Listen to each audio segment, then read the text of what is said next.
कि हमें आका करीम अलैहिस्सलाम के साथ कितनी मोहब्बत है। और एक बात को याद रखिए, पाकिस्तान अल्लाह के राजों में से एक राज है और इस मुल्क खुदादाद के अंदर अल्लाह ने ऐसा खमीर भी जो है बोया है और ऐसा खमीर रखा है कि जब भी गुस्ताखे रसूल अपनी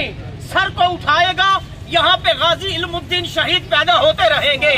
और वो उनके तन और उनके सरों को तन से जुदा करते रहेंगे। और मुल्क पाकिस्तान के अंदर इसकी बुनियादों के अंदर खुद नबी करीम अलैहिस्सलाम का हाथ है। और कल 1500 साल पहले जिसको नबी करीम अलैहिस्सलाम ने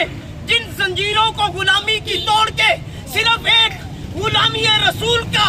दर्स दिया था और सहाबा ने अपनी जिंदगियां नबी अलैहिस्सलाम के कदमों पे कुर्बान की थी, आज अल्हम्दुलिल्लाह इसी पाकिस्तान के अंदर हजूर पाक सल्लल्लाहु अलैहि वसल्लम के जाननशीन अंजुमन सरफरोशान इस्लाम के बानियों सरपरस्ती आला हजरत रियाज अहमद गौर शाही ये पैगाम दे रहे हैं, आपके जिलों के अंदर हमने नूर और एक ऐसी फौज उतारी, अनकरीब आप देखोगे कि वो फौज सबसे आला औरफा होगी जो नूरी होगी, जो नूरियों के साथ मेरा शाही मेरा शाही मेरा शाही मेरा गोशाही।